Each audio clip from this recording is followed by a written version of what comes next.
Hello everyone, जय सिया राम। सूर्य सप्तमी की सरल तरीके से पूजा आप कैसे कर सकते हैं, क्यों करते हैं, आज की वीडियो में हम यही देखेंगे। सूर्य सप्तमी, अचला सप्तमी या रथ सप्तमी, जगह के हिसाब से, क्षेत्र के हिसाब से अलग अलग नाम बोला जाता है, लेकिन विशेषकर आज के दिन भगवान सूर्य की ही पूजा की जाती है। भगवान सूर्य देव के जन्म के रूप में इस दिन को जो है ना मनाया जाता है, उनकी जयंती मनाई जाती है इस दिन। और ऐसा माना जाता है कि इस दिन जो व्रत करते हैं, व्रती होते हैं या सूर्य भगवान की पूजा अर्चना करते हैं, उन्हें सौभाग्य मिलता है, साथ ही में जो है ना वो अपने जीवन में रोगों से मुक्त होते हैं। और जैसे कि आप जानते ही हैं, भगवान सूर्य देव तो पूरी पृथ्वी पे, पूरे ब्रह्मांड पे जो है एनर्जी वही देते हैं। उनके बिना तो किसी भी रूप में किसी भी जीव का या किसी भी जंतु का विकास हो ही नहीं सकता। इस दिन स्नान का, दान का विशेष महत्व होता है। तो इस दिन सुबह जल्दी उठकर आप गंगा जल डालकर पानी में फिर स्नान करें, फिर उगते हुए सूर्य की आपको पूजा अर्चना करनी है। उसके बाद दान किया जाता है। तो देखिए, पूजा आप चाहें तो किसी सूर्य मंदिर में जाके कर लें, अपने घर के मंदिर में कर लें, या फिर जहां से भी आपको साक्षात भगवान के दर्शन होते हो आप वहां से भी पूजा कर सकते हैं। तो देखिए, सर्वप्रथम आप चौकी लगा के लाल रंग का आसन बिछा लें। लाल रंग अति प्रिय होता है सूर्य भगवान को। उसके बाद आपके पास कोई भी मूर्ति, फोटो हो सूर्य भगवान की तो आप उसका पूजन कर ले, या फिर आप चाहें तो जो तांबे के आते हैं सूर्य भगवान की आकृति बनी हुई वो ले सकते हैं, या आप चाहें तो रंगोली बना सकते हैं सूर्य भगवान के लिए, या फिर आप चाहें तो आटे से सूर्य भगवान की आकृति बना लें, चावल के आटे से बना सकते हैं। आप किसी भी चीज़ से इस तरह से उनकी आकृति बना सकते हैं, या फिर आप चाहें तो इस तरह से गेहूं से भी बना सकते हैं, क्योंकि गेहूं भी भगवान सूर्य नारायण की पूजा में विशेष महत्व रखता है। तो देखिए, इस तरह से बना सकते हैं आप। और देखिए, सूर्य भगवान को रोज से 1 लोटा जल अर्पण जरूर करना चाहिए। ऐसा माना जाता है कि जो भी लोग भगवान सूर्य देव को 1 लोटा अर्पण करते हैं रोज जल का, उनकी जीवन में बहुत जल्दी तरक्की होती है। जिस तरह से सूर्य उदय होता है ना, जल्दी से सारी जगह पे जो है अंधकार को मिटा के रोशनी कर देता है, उसी तरह से आपके जीवन के भी सब अंधकार मिट जाते हैं और आपका भी भविष्य जो है वो उज्जवल हो जाता है।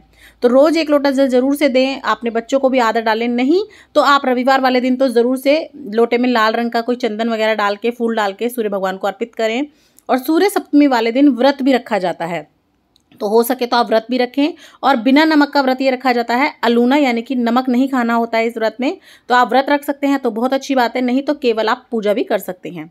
तो देखिए, यहाँ मैंने सूर्य भगवान की आकृति बना ली है। उसके बाद देखिए, मैंने यहाँ पे एक प्लेट ले ली है और उसमें मैंने जोत रख दी है। तो जोत हो सके तो आप तांबे वगैरह की लें, क्योंकि तांबे का विशेष महत्व होता है भगवान की पूजा में। लेकिन अगर नहीं है तो जो भी आपके पास हो, जो भी आसानी से आप जुटा पाएँ, आप वो ले सकते हैं। तो देखिए, यहाँ पे मैंने अपनी जोत जोड़ ली है सबसे पहले, और मैं जो है ना अपनी छत पे ही पूजा कर रही हूँ। तो यहाँ से मुझे साक्षात भगवान सूर्य देव के भी दर्शन हो रहे हैं, साथ ही में मैंने यहाँ पे चौकी भी लगाई है। और जैसे कि मैंने आपको पहले बताया, आप चाहें तो अपने घर में, घर के अंदर मंदिर में, या सूर्य भगवान के किसी मंदिर में जाके भी पूजा कर सकते हैं। उसके बाद देखिए, लाल रंग का जो चंदन आता है, आप उससे भगवान को तिलक कीजिएगा। और अगर लाल चंदन नहीं है तो आप रोली से भी कर सकते हैं। तो इस तरह से देखिए, आप तिलक वगैरह कर दीजिएगा, साथ ही में आप कुछ अक्षत लगा दीजिएगा, और अपनी जोत का भी आप अच्छे से पूजन कर लीजिएगा। और हो सके तो आप अपनी पूजा में अपने घर के सभी सदस्यों को, अपने बच्चों को शामिल ज़रूर करें, ताकि उन्हें भी जो है हमारे सनातन धर्म से जुड़े हुए सभी चीज़ों का पता चले, संस्कारों का पता चले। तो देखिए, यहाँ पे मैंने जोत का पूजन कर लिया है, भगवान को तिलक कर लिया है। उसके बाद देखिए, लाल रंग के फूल विशेष रूप से चढ़ाए जाते हैं भगवान सूर्यदेव को। तो आपको गुड़हल के मिल जाएँ तो वो तो अति उत्तम है, लेकिन अगर गुड़हल के नहीं मिलते तो आप लाल रंग का कोई भी फूल ले सकते हैं। जैसे मेरे को भी आज गुड़हल का नहीं मिला था, तो मैं यहाँ गुलाब के ही चढ़ा रही हूँ। लाल रंग के मिल जाएं तो अति उत्तम है, नहीं तो कोई भी, जो भी आपको मिलते हैं, जो आपके पास हो, आप उनसे भी पूजा कर सकते हैं। तो यहाँ पे हमने फूल चढ़ा दिए हैं, पूजन कर लिया है अपनी जोत का, भगवान जी का। उसके बाद देखिए, भोग लगाने के लिए आप हो सके तो लाल मिठाई का या तो भोग लगाएं, या फिर आप गुड़ से बनी या गुड़ का आप भोग लगाएं भगवान सूर्य नारायण को। आप चाहें तो मीठे पूड़े या गुलगुले कहते हैं जिन्हें, वो भी बना सकते हैं गुड़ के। साथ ही में अनार का भी विशेष महत्व होता है, तो आप अनार या फिर कोई भी सीजनल फ्रूट आप चढ़ा सकते हैं, पूजा कर सकते हैं। उसके बाद हम 1 लोटा जल ले लेंगे, क्योंकि इसकी कथा भी सुननी है यहीं पर बैठकर हमें। तो देखिए, अगर आपने व्रत रखा है तो आप कथा कहानी सुनेंगे ही, लेकिन अगर आपने व्रत नहीं किया है तो भी आप कथा ज़रूर से सुन लें। और यहीं पर बैठकर, जहाँ आपने पूजा की होगी, वहीं पर कुछ दाने हाथ में लेकर हमें कथा सुननी है। तो देखिए, मैंने यहाँ पे कलावा भी अर्पित कर दिया है वस्त्रूपी। उसके बाद आप कुछ हाथ में दाने ले लें, थोड़े से अपने लोटे में डाल लें, और अपने आप सीधे हाथ में दाने ले लें, कुछ फूल ले लें, और फिर हम यहाँ पे बैठकर कथा सुनेंगे। तो देखिए, सबसे पहले आप अपने लोटे पर जो है अच्छे से तिलक वगैरह कर ले। कलावा बांधा हो तो ठीक है, नहीं तो आप मोली या कलावा बांध लें लोटे के कंठ पे। और उसके बाद आप अपने भी तिलक कर लें, और फिर हम यहीं पर बैठकर भगवान सूर्य नारायण के सामने बैठकर ही कथा सुनेंगे। हो सके तो आप ऐसी जगह बैठें जहाँ से आपको भगवान सूर्य नारायण की किरणें आपके ऊपर पड़ती हों, तो देखिए यहाँ पे हाथ में मैंने फूल ले लिया है, गेहूँ ले लिए हैं और अब हम कथा सुनेंगे, क्योंकि खाली हाथ कभी भी कोई कथा नहीं सुनी जाती। कथा का वीडियो भी अगर मैं इसी में ऐड करूंगी तो बहुत लंबी वीडियो हो जाएगी, इसीलिए उसका मैं एक सेपरेट वीडियो बना के डाल दूंगी। लिंक डिस्क्रिप्शन बॉक्स में आपको मिल जाएगा, आप उसे भी ज़रूर देख लीजिएगा। तो देखिए, अगर आप व्रत करते हैं तो आप कथा ज़रूर से ही सुनेंगे, लेकिन अगर आप व्रत नहीं भी करते तो भी आप कथा ज़रूर से सुने। उसके बाद हम इस लोटे के जो जल है उससे अर्घ देंगे, लेकिन अर्घ देने से पहले आप इसमें कुछ चीज़ें डाल लें, और अलग अलग प्रकार की चीज़ें डालने से अलग अलग फल की प्राप्ति होती है। उसका वीडियो ऑलरेडी चैनल पे है, आप देख सकते हैं।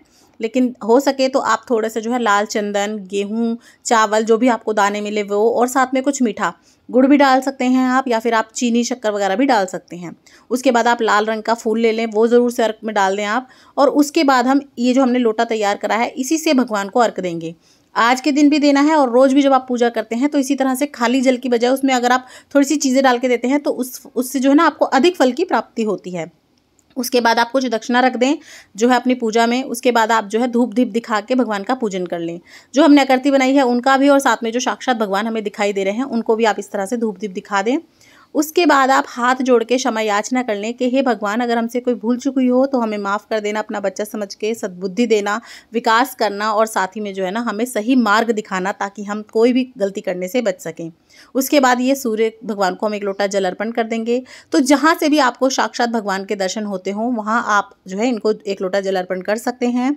और कई बार जब मौसम ख़राब होता है तो हम भगवान के दर्शन नहीं होते, वो दिखाई नहीं देते, तो उस केस में जहाँ से भी आपको रोज़ उनके दर्शन होते हैं या पूर्व दिशा की तरफ मुख करके आप उन्हें जल अर्पण कर सकते हैं। तो देखिए, जब आप सूर्य भगवान को जल अर्घ देते हैं तो उस समय पर अपने हाथों को बिल्कुल ऊपर उठा लें, जितना आप उठा सकते हैं। उसके बाद आप जो है ना इस तरह से थोड़ा सा अर्घ दें, उसके बाद परिक्रमा करें, थोड़ा सा अर्घ दें, उसको परिक्रमा करें। इस तरह से 7 बार परिक्रमा की जाती है वैसे तो, लेकिन कई बार क्या है ना कुछ लोगों से 7 परिक्रमा नहीं की जाती, तो आप 2 भी कर सकते हैं। तो इस तरह से आप भगवान को अर्घ दें और बहुत ऊँचा हाथ उठा के आपको अर्घ देना है, और जो आपका जल गिर रहा होगा उसमें से आपको भगवान के दर्शन करने हैं। और अर्घ देते समय आप ओम सूर्य देवाय नमः, ओम सूर्य देवाय नमः, इस तरह से उनके मंत्र का जाप का उच्चारण कर सकते हैं। इस तरह से आप अर्घ दे दें। और जब आप अर्घ देते हैं तो ध्यान रखिए जो आपका दिया हुआ अर्घ है उस पर या तो किसी का पैर भी ना पड़े, और ना ही तो उसको कोई उला के। तो आप चाहें तो इस तरह किसी जगह दे सकते हैं जहाँ आपको पता है कि कोई नहीं आएगा, या फिर आप जो है किसी बर्तन में या फिर कोई गमला हो तो उसमें अर्घ दे दें ताकि वो नीचे ना गिरे और किसी का उस पर पैर ना पड़े। उसके बाद देखिए, ये जो पूजा करने के बाद आपने चौकी लगाई होगी या जो सामान रखा होगा उसका आपको क्या करना है, जो मिठाई है या जो फ्रूट है वो तो आप प्रसाद रूप में सभी को बांट दें। उसके बाद ये जो गेहूँ आपने लिए थे या तो आप इसी में और बढ़ा के किसी गरीब को दान दे दें, या फिर ये जो थोड़े से ही हैं इन्हें आप चिड़िया वगैरह को डाल सकते हैं। साथ ही में जो दक्षिणा है वो आप चाहें तो फिर किसी गरीब को दे सकते हैं, ज़रूरतमंद को दे सकते हैं, या गौशाला में दे के आ सकते हैं। तो देखिए, इस तरह से आप सूर्य सप्तमी की या कभी भी सूर्य भगवान की पूजा अर्चना कर सकते हैं। तो आपको ये सरल विधि कैसी लगी मुझे ज़रूर बताइएगा, और भी इसी तरह की वीडियोस आपको चैनल पे मिल जाएगी, उन्हें भी ज़रूर देखिएगा। और अगर वीडियोस अच्छी लगती हैं, चैनल पसंद आता है तो लाइक, शेयर, सब्सक्राइब करना ना भूलें, और कमेंट बॉक्स में जय सिया राम ज़रूर लिख दें। जय सिया राम।